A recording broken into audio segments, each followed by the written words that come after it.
स्वभाव के होते हैं, क्रोधी स्वभाव के होते हैं। थोड़ा कृष्ण का स्वभाव परिचय भी दे दीजिए ना। तो इसी श्लोक में वेदव्यास जी कृष्ण का स्वभाव परिचय देते हुए कहते हैं, सच्चिदानंद रूपाय विश्वपत्यादिहे तवे तापत्रय विनाशाय तापत्रय विनाशाय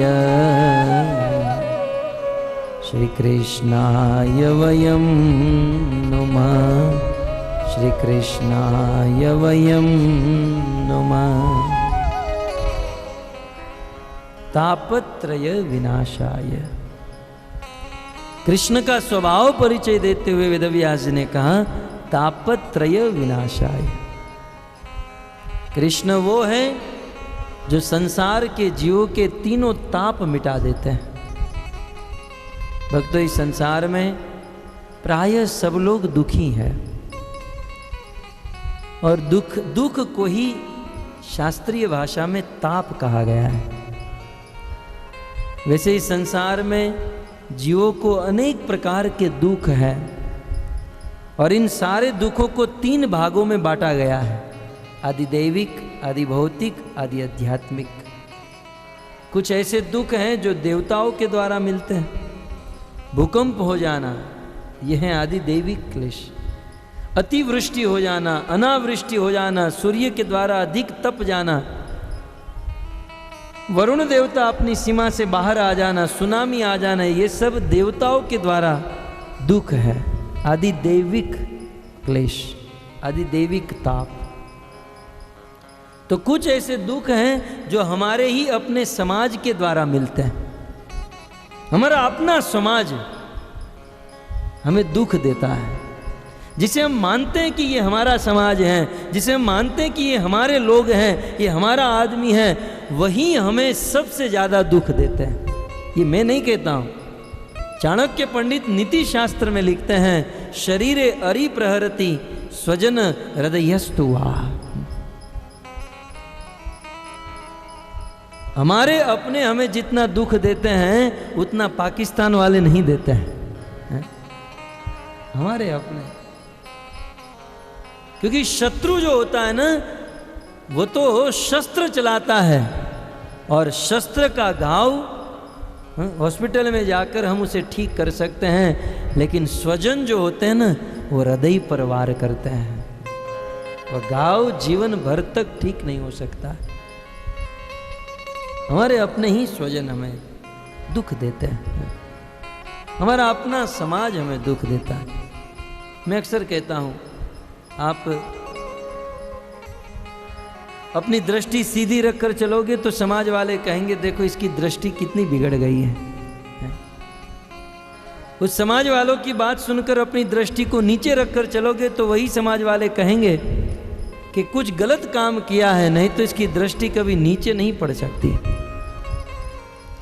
ये सुनकर आप अपनी दृष्टि को ऊपर रखकर चलोगे तो समाज वाले कहेंगे कितना अभिमान हो गया है इसको, कितना अभिमानी बन गया है कि अपनी दृष्टि को नीचे होने ही नहीं दे रहा है। सीधे रखो तो भी प्रॉब्लम, नीचे रखो तो भी प्रॉब्लम, ऊपर रखो तो भी प्रॉब्लम। इन सारी बातों को सुनकर आप अपनी आंखों को फोड़ दोगे तो वही समाज वाले कहेंगे कि अपने किए हुए कर्म का फल भोगत रहा है। ये है समाज। जिस दिन ये समाज आपको हाथी के ऊपर बिठाएगा, समझ लेना चाहिए पीछे पीछे गधा आ रहा है। ये समाज आज हाथी के ऊपर बिठाता है तो कल गधे के ऊपर बिठाता है, आज प्रशंसा करता है तो कल गाली देता है। हमारे सामने आता है तो प्रशंसा करते हैं और पीठ पीछे गाली देते हैं, ईर्ष्या करते हैं, निंदा करते हैं। यही समाज है। तो ये जो समाज के द्वारा दुख मिलते हैं, हमारे अपने लोगों के द्वारा दुख मिलते हैं, उसे आदि भौतिक ताप कहा जाता है। और तीसरा है हमारे अपने मन के द्वारा मिलने वाले दुख। तो इस प्रकार कुल आदि दैविक, आदि भौतिक, आदि आध्यात्मिक ताप इन तीनों तापों से लेकर संसार के लोग तपित है, दग्ध है, दुखी है। लेकिन वेदव्यास मुनि कहते हैं कि संसार का तप्त जीव, संसार का दग्ध जीव एक बार भी कृष्ण की शरण ग्रहण कर लेता है तो कृष्ण का स्वभाव है कि उनकी शरण ग्रहण करने वाले के वे सारे दुख मिटा देते हैं, तीनों ताप मिटा देते हैं। इसलिए कहते हैं तापत्रय विनाशाय, तापत्रय विनाशाय श्री कृष्णाय वयं नुमः, श्री कृष्णाय वयं नुमः। ऐसे तीनों ताप कृष्ण मिटा देते हैं। यह है कृष्ण का स्वभाव परिचय। तो स्वरूप परिचय, सामर्थ्य परिचय और स्वभाव परिचय देने के बाद प्रणाम करते हैं। वयम नुमः। वेदव्यास जी कहते हैं श्री कृष्णाय वयम नुमः। केवल कृष्ण को प्रणाम नहीं कर रहे हैं, श्री कृष्णाय। श्री का अर्थ होता है श्री जी, श्रीमती राधा रानी। राधा के साथ कृष्ण को प्रणाम करते हैं, क्योंकि भगवान पूर्ण तब हैं जब श्रीमती राधा रानी उनके साथ है। पूर्ण पुरुष भगवान कृष्ण को प्रणाम करते हैं और कहते हैं वयम नुमः। कहते हैं हम सब लोग कृष्ण को प्रणाम करते हैं। वयम शब्द से वेदव्यास जी कहना चाहते हैं कि जब भगवान को प्रणाम करे, भगवान की भक्ति करे तो अकेले न करे। वयम माने साथ साथ, साथ मिलकर भक्ति करे, क्योंकि संसार में माया का प्रभाव है। अकेले भजन करोगे तो माया आपको डिगा देगी, भक्ति छुड़ा देगी। इसलिए सत्संग में बैठकर, संतों के साथ बैठकर, एकत्र बैठकर, एकत्र रहकर जब संकीर्तन करेंगे तो निश्चित हमें भक्ति में से कोई डिगा नहीं सकता है। और कलयुग में तो संकीर्तन करने का ही विधान है, यज्ञ संकीर्तन प्राय। तो कलयुग में साथ में रहकर, साथ में बैठकर भजन कीर्तन करें। तो ऐसे भगवान कृष्ण को हम प्रणाम करते हैं। नमः। प्रथम श्लोक में वेदव्यास जी भगवान को नमस्कार करते हैं, प्रणाम करते हैं। नमस्कार करके वेदव्यास मुनि कहते हैं इस संसार में जीव को भगवान को देने के लिए और क्या है, सब कुछ भगवान का है। इसलिए भगवान ने ये जो शरीर दिया है, ये शरीर उनके चरणों में झुकाना चाहिए, बारंबार प्रणाम करना चाहिए। और इसीलिए तो इस गौड़ीय धारा के आचार्यगण भगवान को प्रणाम करते हैं और गाते हैं।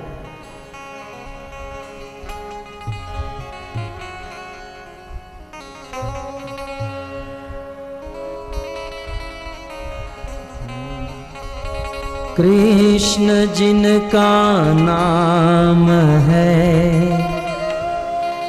गोकुल जिनका दाम है, ऐसे श्री भगवान को बारंबार प्रणाम है।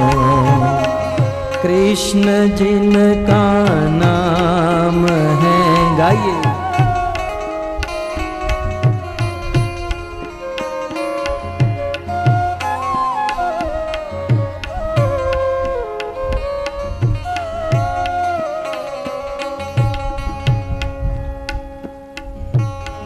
कृष्ण जिनका नाम है, गोकुल जिनका दाम है, ऐसे श्री भगवान को बारंबार प्रणाम है।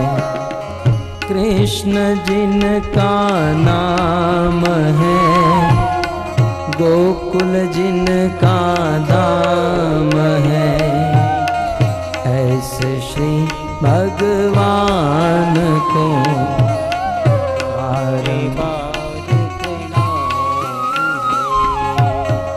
यशोदा जिनकी मैया है, नंद जी बापैया है।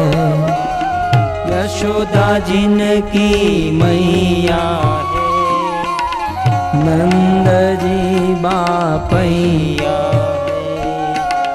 यशोदा जिनकी मैया है, नंद जी बापैया है। यशोदा जिनकी मैया है, नंद जी बापैया है। ऐसे श्री भगवान को बारंबार प्रणाम है। ऐसे श्री भगवान को बार बार प्रणाम है। कृष्ण जिनका नाम है, गोकुल जिनका दाम है। ऐसे श्री भगवान को बारंबार प्रणाम है। कृष्ण जिनका नाम है, जिनका दाम है। ऐसे श्री भगवान को बार बार प्रणाम है। बारंबार प्रणाम है। बार बार प्रणाम है।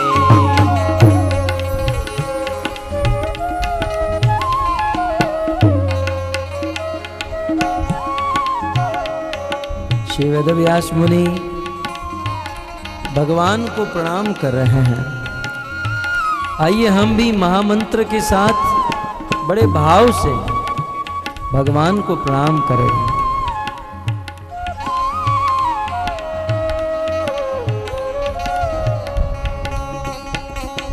हरे कृष्णा कृष्णा कृष्णा हरे हरे, हरे राम राम राम हरे हरे। हरे कृष्णा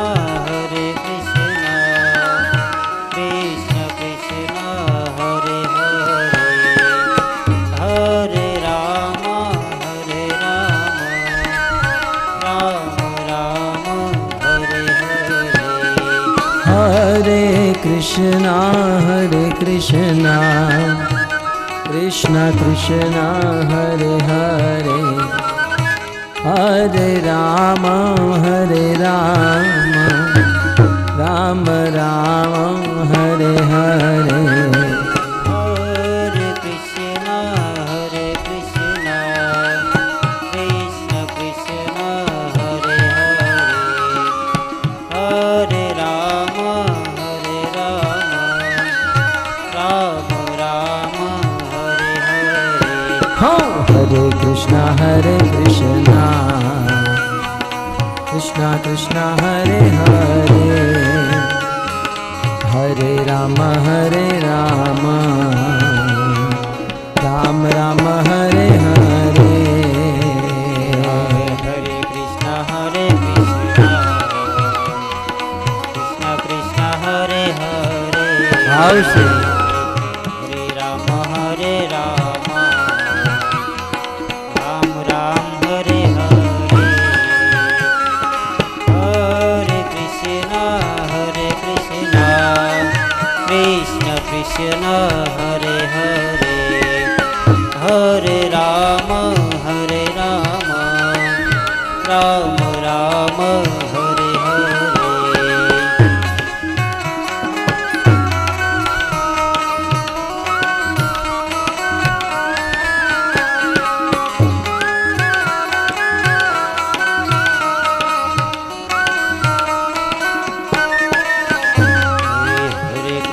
हरे कृष्णा कृष्ण कृष्ण हरे हरे, हरे राम राम राम हरे हरे।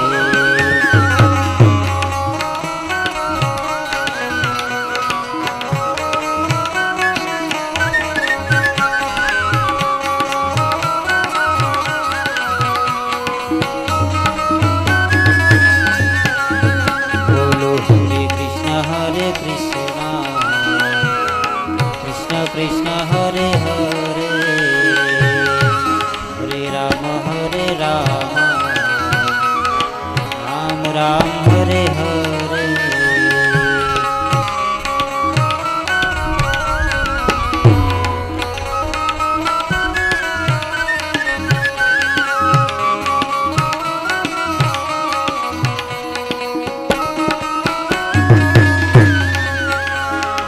हरे कृष्ण कृष्ण कृष्ण हरे हरे, हरे राम राम राम हरे हरे।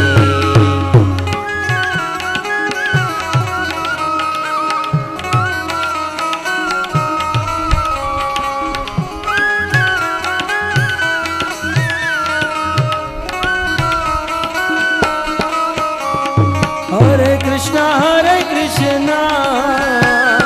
कृष्णा कृष्णा हरे हरे, हरे राम राम राम हरे हरे।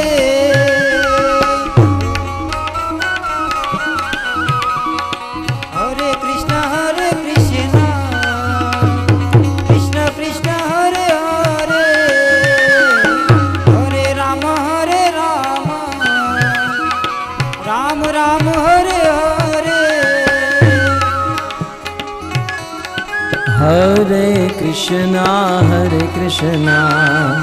कृष्णा कृष्णा हरे हरे, हरे राम राम राम हरे हरे। हरे कृष्ण कृष्ण कृष्ण हरे हरे, हरे राम राम राम हरे हरे।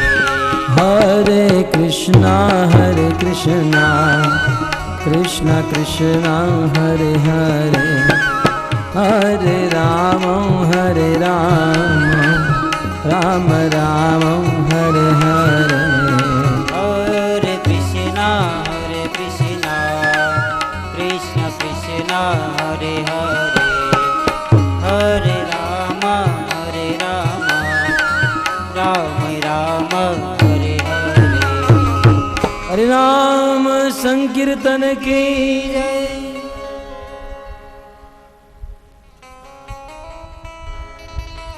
तो इस प्रकार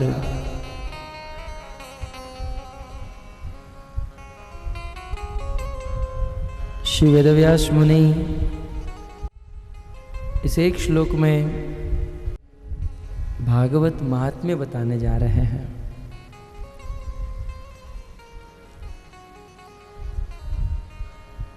भागवत महिमा बताते हुए कहते हैं, एक समय की बात,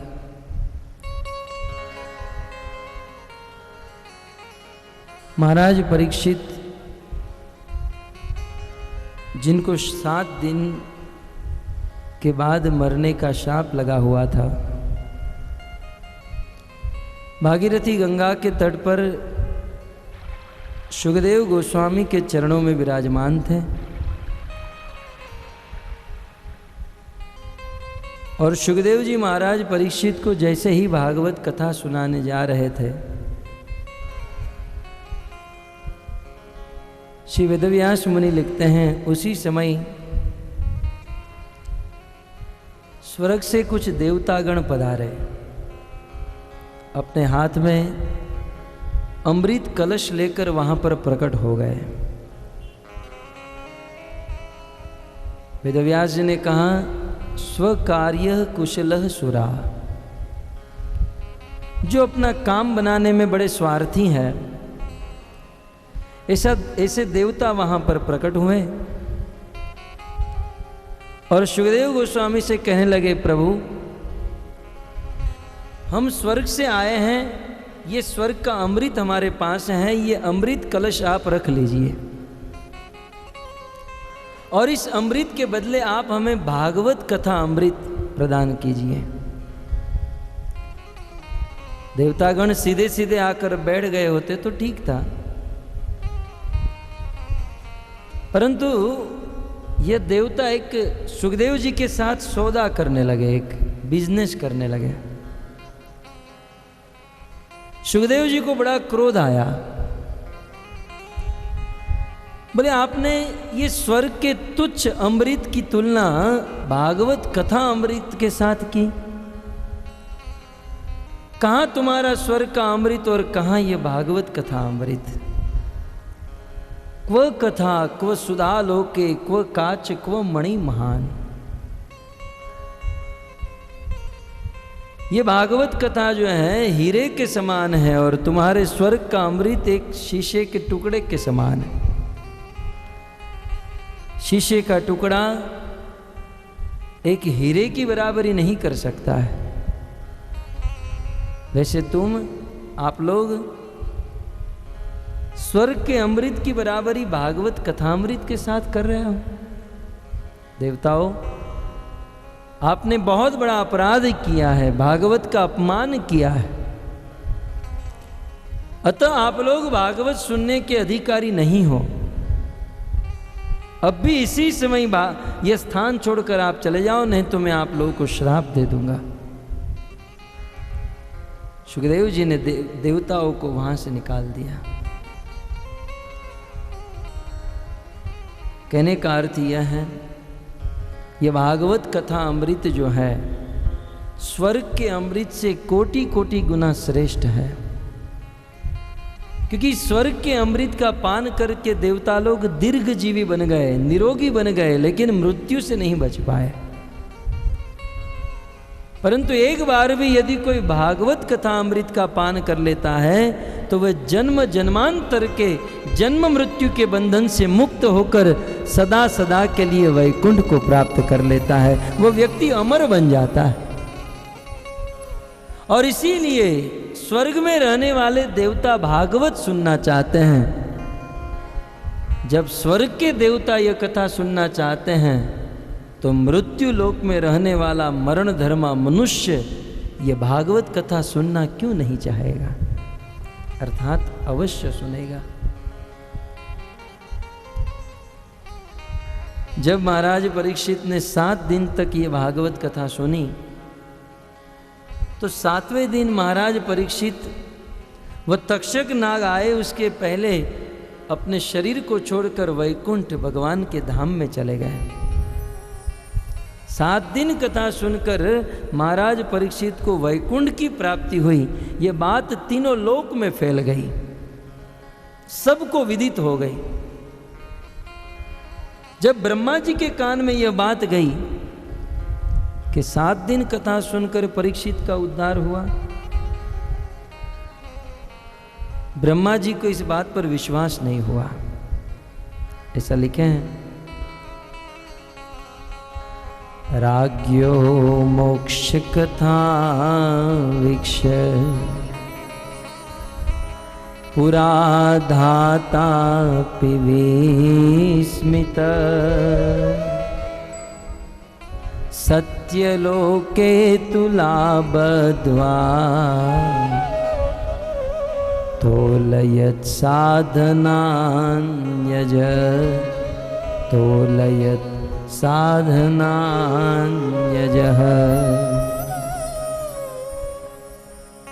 राज्ञो मोक्ष तथा वीक्ष पुरा धातापि विस्मितः। 7 दिन कथा सुनकर महाराज परीक्षित का उद्धार हुआ, यह सुनकर ब्रह्मा जी भी विस्मित हो गए। ब्रह्मलोक में रहने वाली ब्रह्मा जी को भी विश्वास नहीं हुआ। यद्यपि ब्रह्मा जी के 4 मस्तक हैं। 4 मस्तक माने 4 बुद्धि भी होगी। चतुर्मुखी ब्रह्मा को जब विश्वास नहीं हुआ तो एक मस्तक वाले मनुष्य को विश्वास न हो, ये कोई आश्चर्य नहीं है। ब्रह्मा भी विस्मित हो गए कि बोले जीवन भर तक लोग तपस्या करते हैं, ध्यान करते हैं, होम हवन करते हैं, फिर भी जिस भगवान की प्राप्ति नहीं हो सकती है वह भगवान 7 दिन कथा सुनकर मिल गए। मैं विश्वास नहीं कर सकता। जब विश्वास नहीं हुआ तो ब्रह्मा जी ने उस ब्रह्मलोक में परीक्षा ली और परीक्षा लेते हुए ब्रह्मा जी ने ब्रह्मलोक में एक बहुत बड़ी तुला बंधवाई। तुला जानते ना, वजन का कांटा। आप लोग सब्जी खरीदने जाते हो तो वजन का कांटा होता है। सत्य लोके तुला बंधवा, ब्रह्म लोक में वो तुला बंधवाई और तुला के एक पात्र में ब्रह्मा जी ने 7 दिन भागवत कथा श्रवण करने का फल रख दिया और दूसरे पात्र में जीवन भर तक तपस्या करने का फल रखा। और जब तुला उठाई तो जीवन भर तक तपस्या करने का फल हल्का हो गया और 7 दिन कथा सुनने का फल भारी बन गया।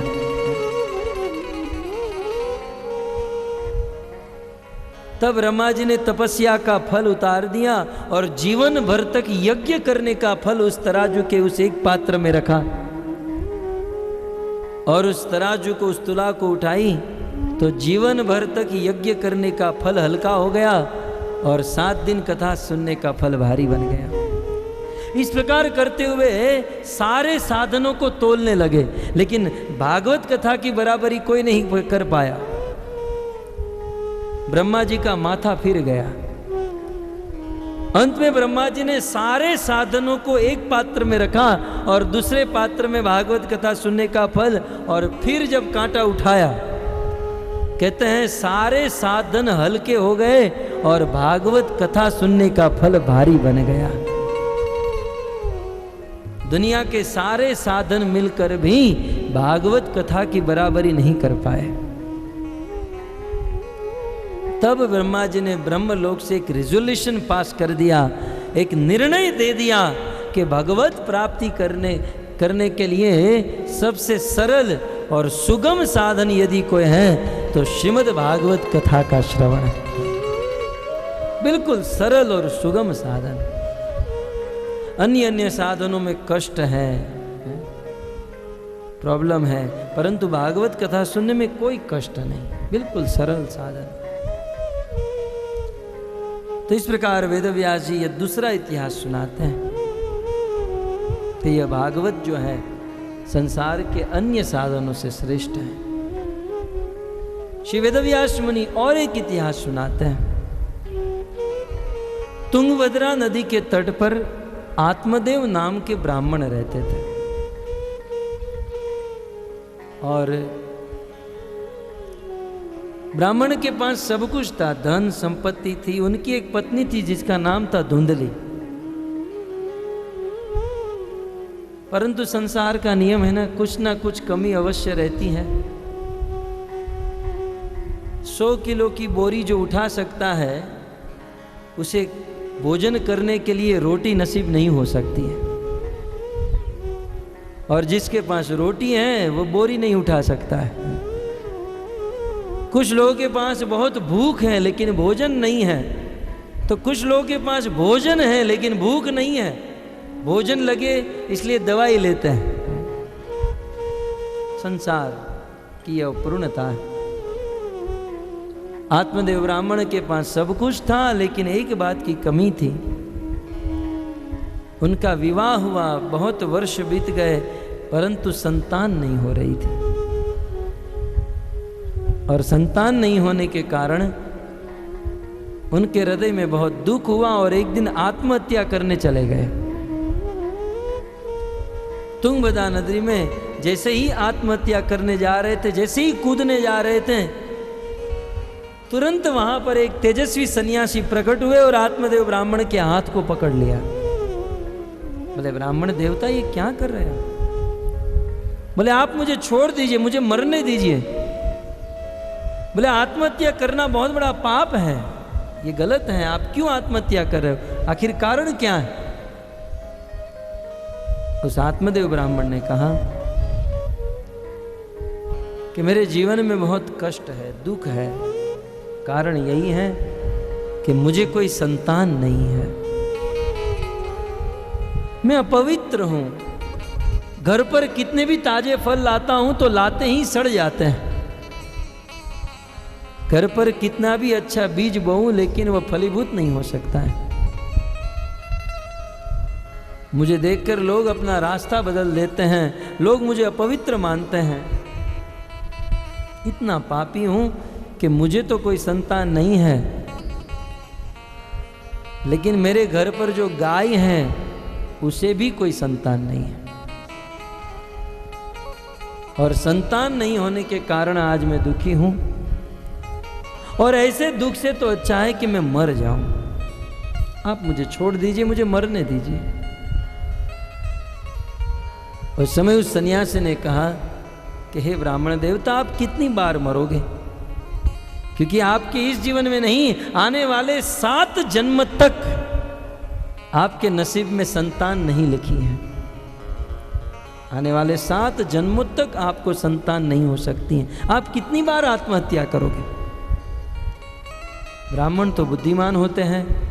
तुरंत आत्मदेव ब्राह्मण ने सोचा कि जो सन्यासी मेरे 7 जन्म के बारे में बता सकता है तो वो मुझे संतान भी दे सकता है। तुरंत आत्मदेव ब्राह्मण उस सन्यासी के चरणों में गिर गए, निवेदन करने लगे कि आप मुझे संतान दीजिए। प्रभु, आप मुझे कैसे भी करके संतान दीजिए, और नहीं दोगे तो मैं आपके चरणों में दम तोड़ दूंगा, मैं आपके चरणों में मर जाऊंगा और मेरे मरने का दोष आपको लगेगा। कभी कभी साधु भी फजीयत में फंस जाता है। अब ये चले थे उसको बचाने के लिए, और ये तो इसी को फंसा दिए। बोले आप मुझे संतान दीजिए, नहीं तो मैं आपके चरणों में आत्महत्या करके मर जाऊंगा, पूरा दोष आपको लगेगा। उस समय उस सन्यासी ने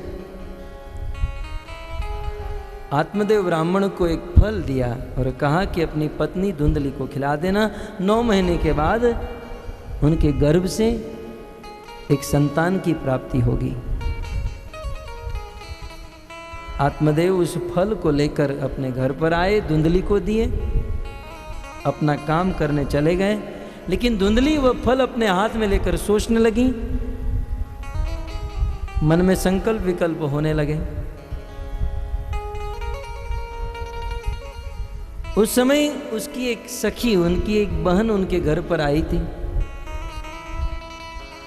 कहा, सखी क्या सोच रही हो? बोले मेरे मन में बहुत शंका हो रही है। बोले क्या है? बोले मेरे पति ने मुझे ये फल दिया है और कहा है कि ये खा लो तुम्हें संतान होगी, लेकिन मेरी इच्छा नहीं है, क्योंकि ये फल खाऊंगी तो मैं गर्भवती हो जाऊंगी, और गर्भवती होने पर मुझे मैके जाना होगा। जब मैं मैके जाऊंगी तो मेरी ननंद मेरी सारी संपत्ति लेकर चली जाएगी, और घर पर यदि आग लग गई सब लोग भाग जाएंगे, मैं फंस जाऊंगी। और 30 पर भी प्रसव की वेदना बहुत असह्य होती है, इसलिए मैं ये फल खाना नहीं चाहती। सखी मैं गर्भवती होना नहीं चाहती। उसकी बहन ने कहा, आप चिंता मत करो, मेरे गर्भ में एक बालक है, मेरे पति को थोड़े से पैसे दे देना, ये बालक तुमको मिल जाएगा, और अपने पति को बता देना ये तुम्हारा बालक है। तो बोले इस फल का क्या करूं? बोले ये सब फल झूठे होते हैं, एक काम करो, तुम्हारे घर की गाय को ये फल खिला दो। उस गाय को फल खिला दिया। कुछ दिनों के बाद उस बालक का जन्म हुआ, धुंधली के पास पहुंचाया गया। धुंधली ने अपने पति को कहा कि ये मेरा ही बालक है। उनके पति आत्मदेव प्रसन्न हो गए, और दूसरे दिन उस गाय के गर्भ से मनुष्य बालक का जन्म हुआ। आत्मदेव तो इतने प्रसन्न हुए, बोले जब संतान नहीं हो रहे तो किसी को नहीं हो रहे थे, होने लगे तो गाय के गर्भ से मनुष्य बालक होने लगे। बड़े प्रसन्न हो गए। धुंधली से जो पुत्र हुआ उनका नाम रखा गया धुंधुकारी, और उस गाय के गर्भ से जिस मनुष्य बालक का जन्म हुआ उस बालक के कान गाय के कान जैसे थे, इसलिए उनका नाम रखा गया गोकर्ण।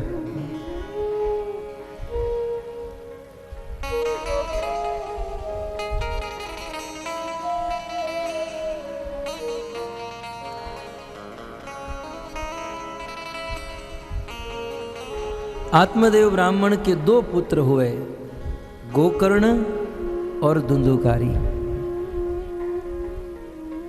दोनों का परिचय देते हुए वेदव्यास जी लिखते हैं,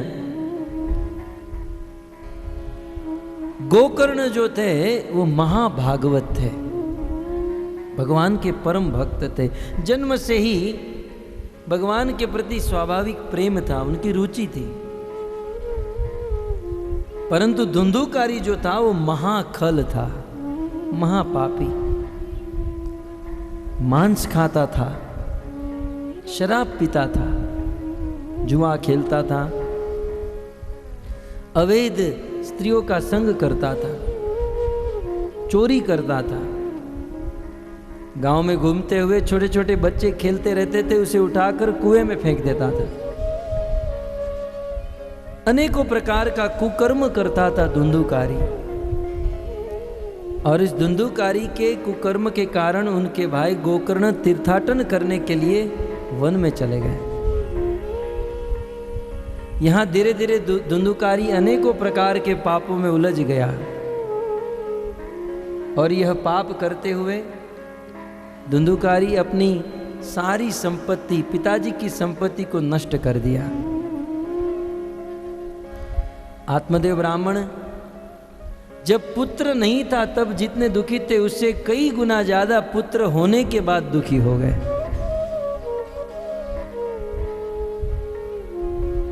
एक दिन तीर्थाटन करते हुए गोकर्ण घर पर आए और अपने पिता को उपदेश दिए, पिताजी, गौ मांस रुधिरम मति त्यजत्वम। पिताजी आप अपनी शरीर की आसक्ति से मुक्त हो जाइए। आप अपने पुत्र की आसक्ति से मुक्त हो जाइए। पिताजी आप वन में चले जाइए और वृंदावन जाकर भागवत का पाठ कीजिए, भगवान की प्राप्ति कर लीजिए।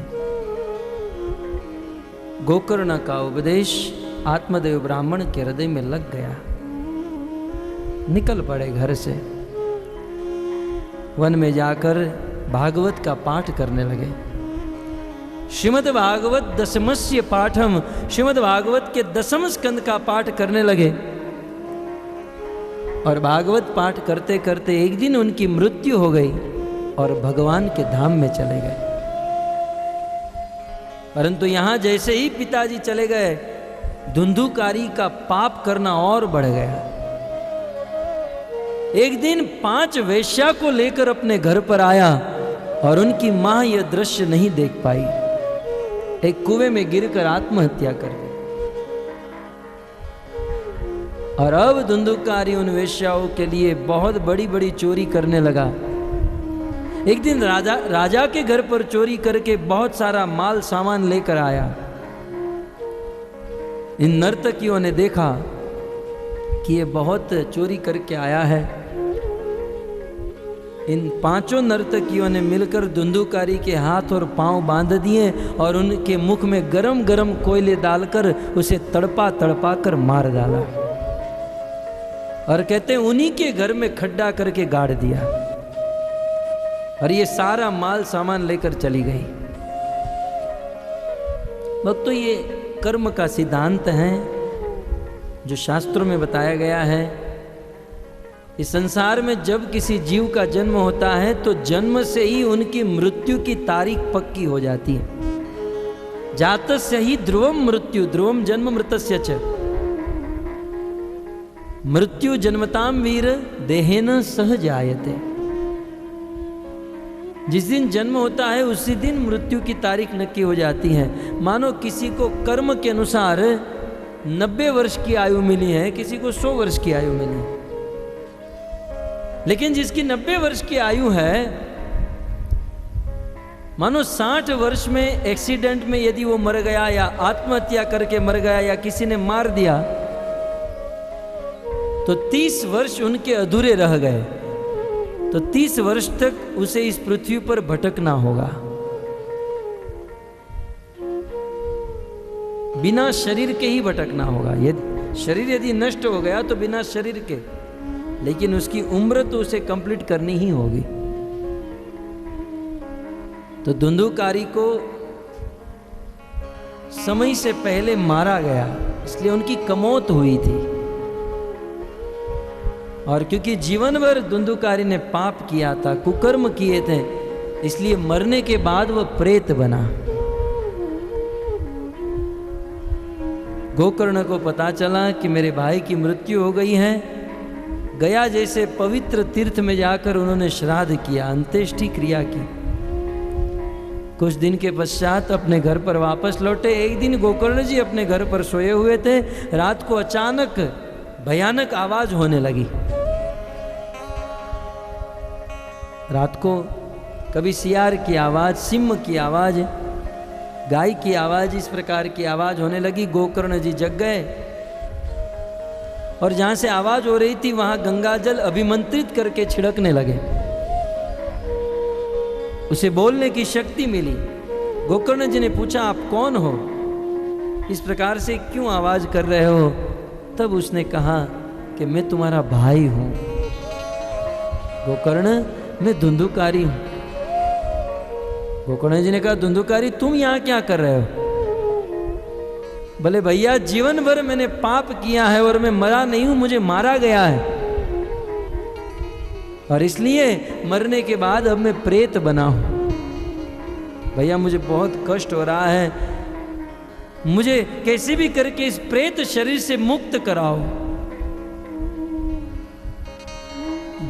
गोकर्ण जी ने कहा, धुंधुकारी मैंने तो आपके लिए गया में जाकर श्राद्ध किया था, अंत्येष्टि क्रिया की थी। धुंधुकारी ने कहा, भैया मैंने इतने पाप किए हैं, एक नहीं 100 श्राद्ध करने के बाद भी मेरी मुक्ति नहीं हो सकती है।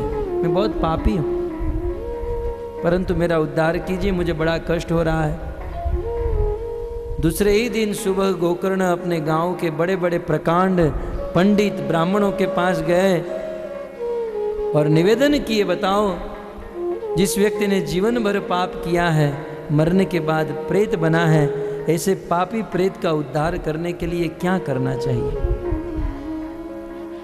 ब्राह्मणों ने बहुत प्रयास किया लेकिन इसका उत्तर नहीं मिला और कहा कि इसका उत्तर तो भगवान भास्कर ही दे सकते हैं। सूर्य देवता ही इसका उत्तर दे सकते हैं, क्योंकि सूर्य देव भगवान के प्रथम शिष्य हैं। इमं विवस्वते योगम प्रोक्तावान हम वेयम। इसका उत्तर विवस्वान ही दे सकते हैं। उस समय गोकर्ण जी ने अपने भक्ति के बल से सूर्य की गति को रोक दिया। सूर्य प्रकट हुए और गोकर्ण जी ने पूछा कि जिसने जीवन भर पाप किया है और मरने के बाद प्रेत बना है, ऐसे पितरों का उद्धार करने के लिए, ऐसे पापी प्रेत का उद्धार करने के लिए क्या करना चाहिए? तब भगवान भास्कर ने, सूर्य देवता ने कहा, जिसने जीवन भर पाप किया है, मरने के बाद प्रेत बना है, ऐसे व्यक्ति का यदि उद्धार करना चाहते हो तो इस दुनिया में मात्र एक ही साधन है और वो है श्रीमद् भागवत कथा का श्रवण। जब उसे अर्पण करोगे तो उनका तुरंत उद्धार हो जाएगा, इसमें कोई संशय नहीं है। भगवत कथा का श्रवण यदि अर्पण किया जाए तो निश्चित उसका उद्धार होगा। इतना कह के सूर्य देवता वहां से चले गए और गांव वालों ने निवेदन किया, गोकर्ण जी आप ही भागवत कथा कहिए, हम लोग सुनेंगे। बहुत सुंदर आयोजन हुआ, पंडाल बना, व्यास मंच लग गया। गोकर्ण जी व्यास मंच पर विराजमान हुए और वहां पर एक बंबू गाड़ा गया, एक बांस गाड़ा गया, क्योंकि प्रेत का कोई शरीर नहीं होता है। धुंधुकारी उस बांस में आकर बैठ गया। कहते उस बांस में 7 गांठें थी, 7 ग्रंथि थी और भागवत कथा प्रारंभ हुई। कहते हैं भगवत कथा के प्रथम सत्र जैसे ही समाप्त हुआ, उस बांस की प्रथम गांठ टूट गई। दूसरे दिन का सत्र समाप्त होने पर दूसरी गांठ टूट गई, तीसरा, चौथा, 5वां। निरंतर कथा सुन रहे हैं।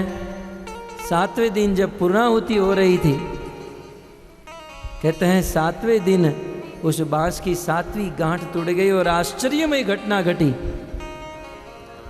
आश्चर्यमय घटना, उस बांस से एक दिव्य पुरुष प्रकट हुआ। धुंधुकारी दिव्य पुरुष का रूप धारण किया, शंख चक्र गदा पद्म चतुर्भुज पीतांबर धारण करके प्रकट हुआ। और उसी समय आकाश के मार्ग से एक विमान आया जिसमें भगवान के 4 पार्षद बैठे थे, और भगवान के पार्षद धुंधुकारी को उस विमान में बिठाकर अपने धाम वैकुंठ में लेकर चले गए। जैसे ही धुंधुकारी को वैकुंठ लेकर जा रहे थे, उस समय गांव वालों ने उस विमान को रोक लिया, बोले हम नहीं जाने देंगे, पकड़ लिया विमान को। भगवान के पार्षद ने कहा क्यों? बोले कथा तो हम लोगों ने भी सुनी है, तो आपको हम सबको वैकुंठ ले जाना चाहिए, आप केवल धुंधुकारी को ही लेकर जा रहे हो। आपके निर्णय में इतनी विषमता क्यों है? तब भगवान के पार्षदों ने कहा हमारे निर्णय में विषमता नहीं है, आपके सुनने में अंतर है। धुंधुकारी वैकुंठ जाने के योग्य हैं, आप लोग नहीं हो। इसका कारण यही है कि धुंधुकारी ने इस कथा को ध्यान से सुना था, और आप लोगों ने बस सुनने के लिए ही सुना, इसमें कोई विशेष ध्यान नहीं दिया था। क्योंकि धुंधुकारी बहुत दुखी था और इसलिए कथा को ध्यान से सुन रहा था। एक दूसरा, धुंधुकारी जब कथा सुन रहा था तो व्रत लेकर कथा सुन रहा था, और आप लोग कथा सुन रहे थे तो किसी भी प्रकार का व्रत नहीं था। कथा के दौरान 7 दिन तक व्रत लेकर कथा सुननी चाहिए, लेकिन आप लोग वही व्यसन करते थे, खैनी खाते थे, तंबाकू खाते थे, बिना व्रत लिए कथा सुनते तो इसका पूर्ण फल नहीं मिलता है। तो और तीसरा कारण, कथा सुनने के बाद धुंधुकारी इस कथा का मनन करता था, और आप लोग कथा सुनने के बाद अपने अपने घर जाते थे और दुनिया की चर्चा करते थे, फलानी ने आज लाल साड़ी क्यों पहनी होगी, फलाना आज ऐसे क्यों बैठा होगा, वो ऐसा क्यों है, वैसा क्यों है, बस दुनिया भर की चर्चा। कथा को ध्यान से सुना था धुंधुकारी, कथा का स्मरण किया था धुंधुकारी, और व्रत से कथा सुना था, इसलिए धुंधुकारी भगवत धाम जाने के योग्य हैं। और आपके जीवन में कथा में इन 3 चीज में से एक भी नहीं थी, इसलिए आप लोग नहीं जा सकते। इतना कह के भगवान के पार्षद धुंधुकारी को लेकर चले गए। श्री वेदव्यास मुनि कहते हैं कि भगवत कथा सुनकर प्रेत का उद्धार हो सकता है तो मनुष्य का क्यों नहीं हो सकता है? एक प्रेत यदि कथा सुने तो वो वैकुंठ जा सकता है, तो हम तो मनुष्य हैं, हम प्रेत तो नहीं है ना। प्रेत जैसे भले हैं, हमारे कुछ कार्य भले प्रेत जैसे हैं, लेकिन हम ऐसे ओरिजिनल प्रेत तो नहीं है। तो जब एक प्रेत भगवत धाम को प्राप्त कर सकता है यह कथा सुनकर, तो हम मनुष्य हैं। धुंधुकारी ने तो दुखी होकर भागवत कथा सुनी थी, फिर भी उसका उद्धार हो गया, लेकिन हम लोग प्रेम से, भाव से कथा सुनेंगे तो हमारा उद्धार क्यों नहीं होगा? इसमें कोई संशय नहीं, निश्चित होगा। लेकिन कथा को ध्यान से सुने, व्रत के साथ सुने, और कथा के बाद कथा का मनन करें। जब ये वो विमान चला गया तो पूरे गांव वालों ने बैठकर मीटिंग की कि हमको तो बड़ा लॉस हो गया, नुकसान हो गया हमारा, हम तो नहीं जा पाए वैकुंठ। एक काम करते हैं, अब दूसरी बार सुनते हैं। अब जब दूसरी बार सुनेंगे तो ये सब ध्यान में रखेंगे। गोकर्ण जी को निवेदन किया, व्यास मंच वैसे का वैसा है, आप फिर से कथा शुरू कीजिए। अब हम लोग नियम से, व्रत से, ध्यान से सुनेंगे। अब पूरे गांव वाले लोग नियम से, व्रत लेकर ध्यान से कथा सुनने लगे। 1 दिन, 2 दिन, 3 दिन, पुनः कथा शुरू हुई। 3 दिन, 4 दिन बीत गए, और जब कथा की पूर्णाहुति हुई, कथा का अंतिम दिन आया, तो वर्णन है भागवत में भक्तों, उसी समय आकाश से हजारों विमान आए, और उस हजारों विमान में पूरे गांव को उस विमान में बिठाकर सब लोग भगवान के धाम वैकुंठ में चले गए। सब लोग भगवान के धाम को प्राप्त हो गए।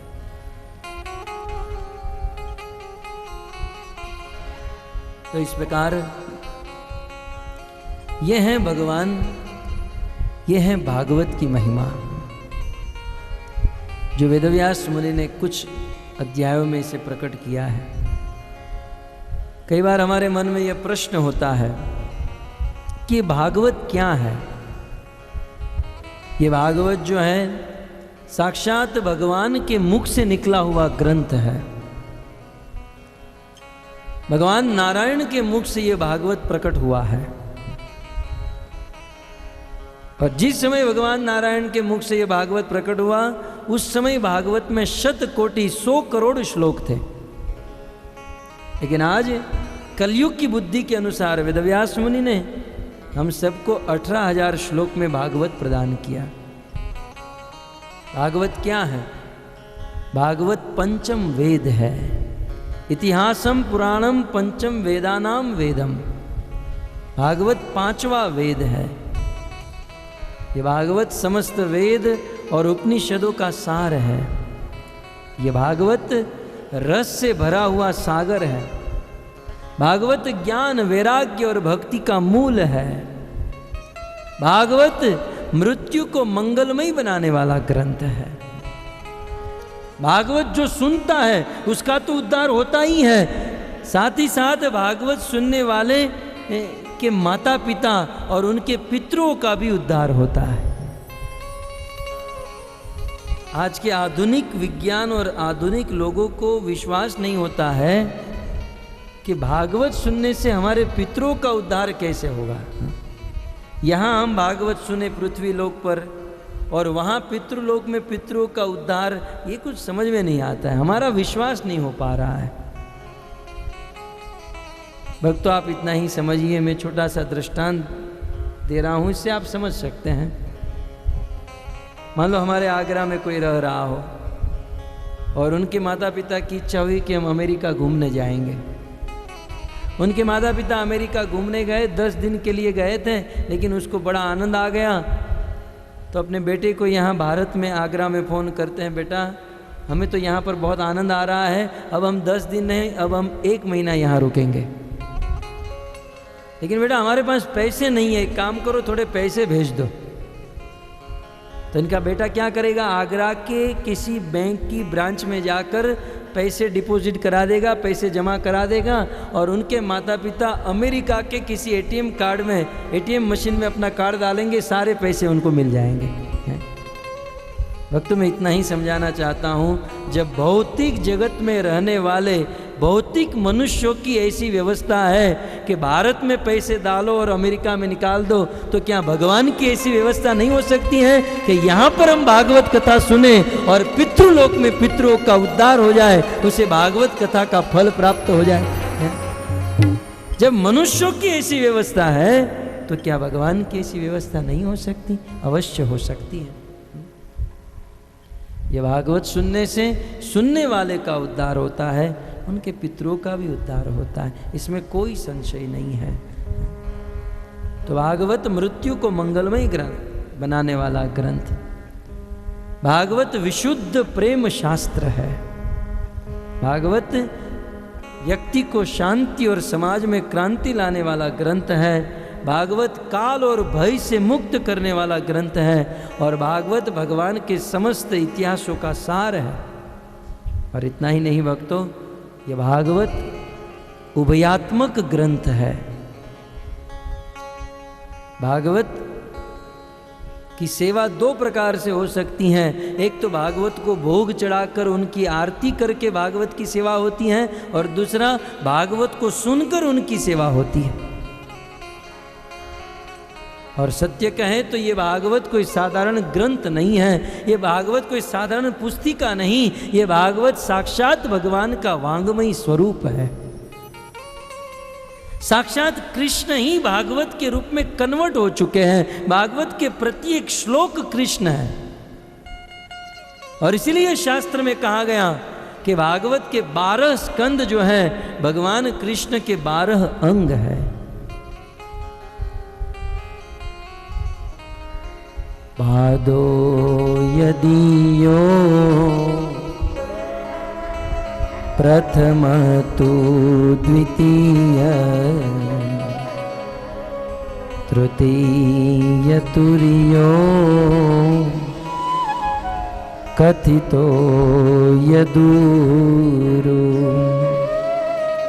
नाभिस्तथा पञ्चमयेव षष्ठो भुजातरङ्गो युगल तथान्यो कंठस्तु रामं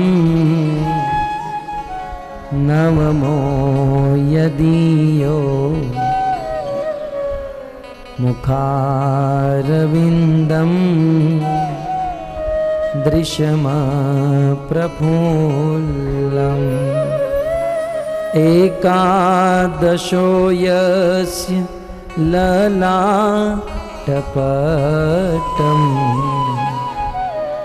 शिरो तु द्वादश एव भाति। इस 2 श्लोक में यह बताया गया है कि यह भागवत के 12 स्कंद भगवान कृष्ण के 12 अंग है। पादो यदीयो प्रथमतु द्वितीय, भागवत के प्रथम 2 स्कंद भगवान कृष्ण के 2 चरण है। तृतीय तुर्यो कथितो यदूरु, भागवत का तृतीय और चतुर्थ स्कंद भगवान के कटी प्रदेश के 2 हिस्से। भागवत का 5म स्कंद भगवान कृष्ण की नाभि है। 6ठ स्कंद भगवान कृष्ण का वक्षस्थल है। 7वां और 8वां स्कंद भगवान कृष्ण की दोनों भुजा है। 9वां स्कंद भगवान कृष्ण का कंठ है। 10वां स्कंद भगवान कृष्ण का प्रफुल्ल मुखारविंद है। 11वां स्कंद भगवान श्री कृष्ण का भाल है और 12वां स्कंद भगवान कृष्ण का तिलक है।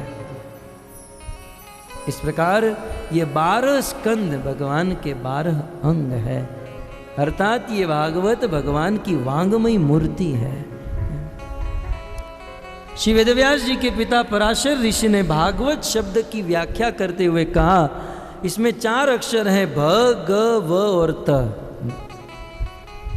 इसका अर्थ है, भागवत में जो भ है इसका अर्थ है भक्ति देने वाला, ग माने ज्ञान देने वाला, व माने व्यक्तित्व देने वाला।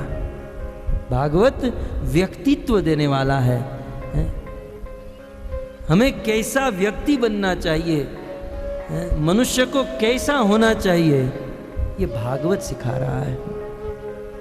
नहीं तो आज इस दुनिया में बहुत बड़ी करुणा है भक्तों, कि इस दुनिया में कभी भी कुत्ते को यह नहीं कहना पड़ता कि तुम कुत्ता बनो। कुत्ता तो कुत्ता है ही, किसी का भोजन लेकर भाग जाता है, भोंकते रहता है। कहना नहीं पड़ता कुत्ते को कि तुम कुत्ते बनो। गाय को कहना नहीं पड़ता तुम गाय बनो। बंदर को कहना नहीं पड़ता कि तुम बंदर बनो। लेकिन आज मनुष्य को कहना पड़ता है कि तुम मनुष्य बनो, मानव बनो। भगवान की बनाई गई सृष्टि में प्रत्येक जीव अपनी अपनी मर्यादा में है, लेकिन आज का मनुष्य अपनी मर्यादा को तोड़ रहा है। इसलिए मनुष्य को कहना पड़ता है कि तुम कम से कम मनुष्य तो बनो, एटलीस्ट बी अ ह्यूमन।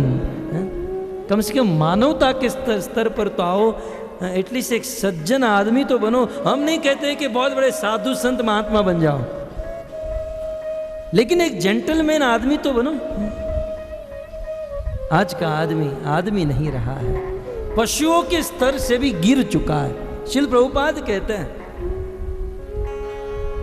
कि रास्ते में आप थोड़े से दाने डाल दो, चिड़िया आएगी, दाना खा के चली जाएगी। एक किसी हिरण को रास्ते में मरा हुआ फेंक दो, शेर आएगा, जितनी भूख है उतना खाकर चला जाएगा।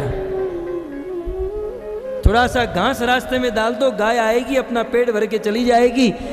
लेकिन 50 किलो चावल की बोरी रास्ते में रखो और फिर देखो मनुष्य क्या करता है।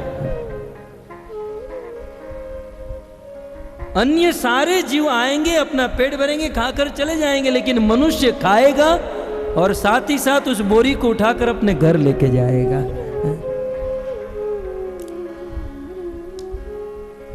मनुष्य अपनी मर्यादा तोड़ रहा है।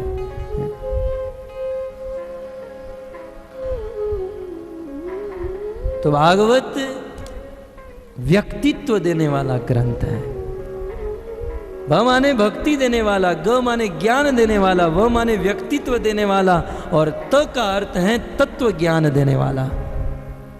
जिसे भक्ति मिले, ज्ञान मिले, व्यक्तित्व मिले, तत्व ज्ञान मिले, उसे भागवत कहते हैं। यह है भागवत। भक्त, ये भागवत की 3 परंपरा है। भागवत की एक परंपरा, भगवान कृष्ण ने ब्रह्मा, विष्णु और महेश को यह कथा सुनाई, ये भागवत का ज्ञान प्रदान किया। भागवत की दूसरी परंपरा, भगवान शंकरशरण ने यह भागवत सनत कुमार को सुनाया, सनत कुमार ने सांख्यान मुनि को सुनाया, सांख्यान मुनि ने यह भागवत देवताओं के गुरु बृहस्पति और पराशर ऋषि को दिया, और पराशर ऋषि ने पुलस्त्य ऋषि के कहने पर मैत्रेय मुनि को दिया, और मैत्रेय मुनि ने यह भागवत का ज्ञान विदुर जी को दिया। यह है दूसरी परंपरा।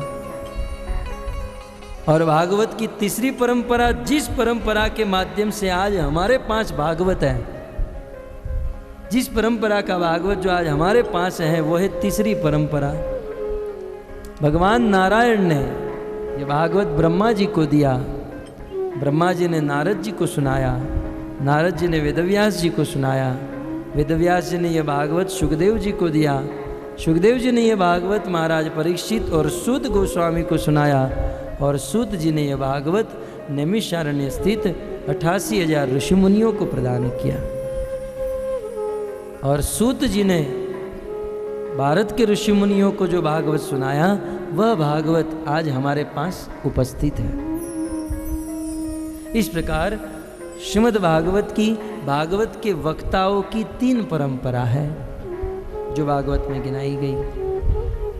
साथ ही साथ हम लोग यह भी जानेंगे भागवत के श्रोताओं की कितनी परंपरा है, क्योंकि हर समय अपने बुद्धि की तराजू से केवल वक्ता को ही नहीं तोलना चाहिए, कभी कभी अपने आप को भी तोलना चाहिए कि हम कैसे हैं, हमारे अंदर भागवत सुनने की योग्यता कितनी है। अतः सुखदेव जी भागवत में है श्रोताओं की परंपरा गिनाते हुए कहते हैं कि भागवत के श्रोताओं की 3 परंपरा है, अर्थात भागवत के 3 प्रकार के श्रोता है। एक श्रोता, दूसरा है सरोता, और तीसरा है सोता। 3 प्रकार के। जो प्रथम कोटि के हैं उसे श्रोता कहा गया, जिसका वास्तविक उद्देश्य भागवत सुनना होता है, जो भागवत सुनने के लिए ही आते हैं, जिसे श्रोता कहते हैं। और ऐसे अच्छे श्रोता 4 प्रकार के हैं, चातक के समान, मीन के समान, हंस के समान और शुक के समान। चातक, मीन, हंस और शुक, ये चारों अच्छे श्रोता हैं। जैसे चातक स्वाति नक्षत्र में बादल से गिरे हुए बूंद को ही अपने मुख में ग्रहण करता है, वे मर जाएगा लेकिन अन्य जल को ग्रहण नहीं करेगा। वैसे ही जो चातक श्रोता होता है वह भागवत कथा से कृष्ण तत्व को ही स्वीकार करते हैं, भक्ति तत्व को ही स्वीकार करते हैं, अन्य चीज को छोड़ देते हैं। हंस श्रोता, जैसे हंस दूध और पानी घोल कर दे दिया जाए, पानी को छोड़ देता है, दूध पी जाता है। वैसे इस दुनिया में सत असत दोनों प्रकार की वस्तु है, जो असत को त्यागे और मात्र सत को स्वीकार करे उसे चातक हंस श्रोता कहते हैं।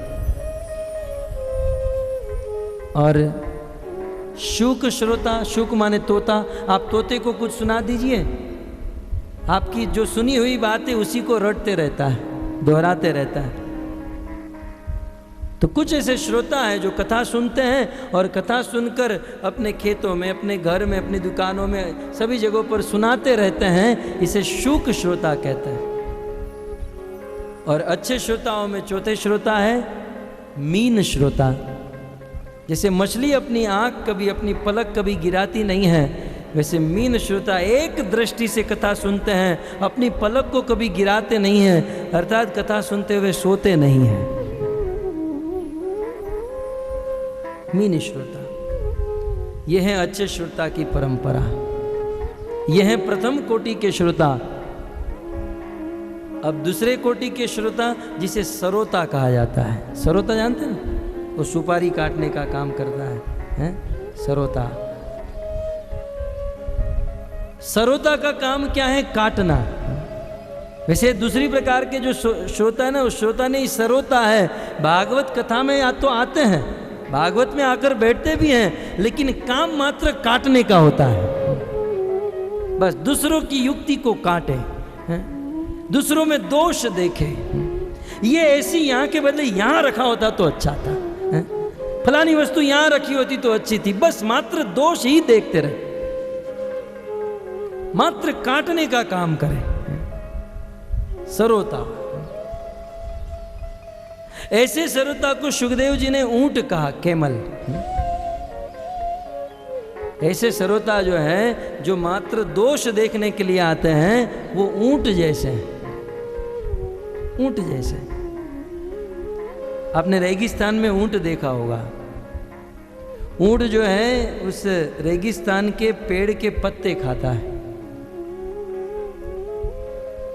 और उस पेड़ के पत्ते खाने में उसको बड़ा आनंद आता है। वो सोचता है कि इस पेड़ में क्या मिठास, इस पत्ते में कितनी मिठास है।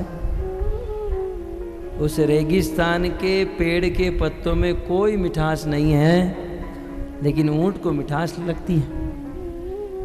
मिठास इसलिए लगती है क्योंकि उस पत्तों के साथ कुछ कांटे लगे हुए होते हैं, और ऊंट जब वह पत्ते खाता है तो वह कांटे भी उसके मुख में चले जाते हैं, और कांटे उसके मुख में लगते हैं और खून निकलता है, तो पत्तों के साथ वह खून भी खाता है। इसलिए उस खून के कारण वह पत्ता उसे मीठा लगता है। लेकिन वह मूर्ख ऊंट जानता नहीं है, ये पत्ते की मिठास नहीं, ये मेरा ही खून में स्वयं पी रहा हूं। ठीक उसी प्रकार इस दुनिया में लोग दूसरों की निंदा करते हुए, दूसरों की ईर्ष्या करते हुए, दूसरों का दोष देखते हुए बड़ा आनंद लेते हैं, बड़ी मिठास आती है, बड़ी मिठास। किसी की प्रशंसा हो रही हो तो जलन होती है, लेकिन किसी की निंदा हो रही हो तो कान 10 गुना और बढ़ जाते हैं। अच्छा बताओ, और बताओ। दूसरों की निंदा, दूसरों की ईर्ष्या सुनने में बड़ी मिठास आती है, लेकिन वो ध्यान रहे मिठास नहीं। जैसे ऊंट को उस पत्ते में मिठास लग रही है, लेकिन मिठास नहीं, वो अपना खून स्वयं पी रहा है। वैसे दूसरों की निंदा, ईर्ष्या और दोष देखने में हमें जो मिठास मिल रही है ना, वो मिठास नहीं, हम स्वयं अपनी ही आत्मा का पतन कर रहे हैं, अपनी ही आत्मा का हनन कर रहे हैं, मिठास नहीं। इसलिए हमें ऐसे दोषों से बचना चाहिए। इस दुनिया में दोष देखने जाएंगे तो दोष किस में नहीं है, और दोष देखना ही हो ना तो सबसे पहले अपने अंदर दोष देखे। बुरा देखन में चला, मुझसे बुरा न कोई। महाभारत में प्रसंग है ना, एक बार द्रोणाचार्य ने दुर्योधन को भेजा, दुर्योधन जाओ जरा अपने राज्य में सबसे जो अच्छा आदमी है उसे लेकर आओ। दुर्योधन पूरा दिन घुमा और संध्या रात को गुरुजी के पास आया, गुरुजी गुरुजी मेरे राज्य में कोई अच्छा नहीं, अच्छे से अच्छा मैं अकेला हूं, सबसे अच्छा मैं हूं। दूसरे दिन द्रोणाचार्य ने युधिष्ठिर महाराज को भेजा, जाओ युधिष्ठिर अपने राज्य में जो सबसे बुरा है उस आदमी को लेकर आओ। पूरे राज्य में घूमकर युधिष्ठिर महाराज गुरुजी के पास गए और कहने लगे, गुरुजी इस राज्य में सब लोग अच्छे हैं, बुरे से बुरा यदि कोई है तो मैं हूं। अपनी बुराई देखें और उस बुराइयों को कम करें। दूसरों को दोष देना या देखना ये मात्र ऊंट के समान है। हम हमारी आत्मा का पतन कर रहे हैं। इसलिए हमें सरोता नहीं बनना है, श्रोता बनना है। तो एक तो है श्रोता, दूसरे है सरोता, और तीसरे हैं सोता। सोता माने भागवत में मानो सोने के लिए ही आए हैं, मानो भागवत का आयोजन सोने के लिए ही किया गया है। जो लोग ऐसा मानते हैं, यहाँ भागवत शुरू होती है, वहां पर उनका सोना शुरू होता है। सोता भक्त, ये भागवत सोने के लिए नहीं, ये भागवत सोए हुए लोगों को जगाने के लिए है। फिर भी भागवत बार बार कहने पर भी भागवत में नींद आ ही जाती है, और इसमें श्रोताओं का कोई दोष नहीं है। किसी महात्मा से हमने ऐसा सुना था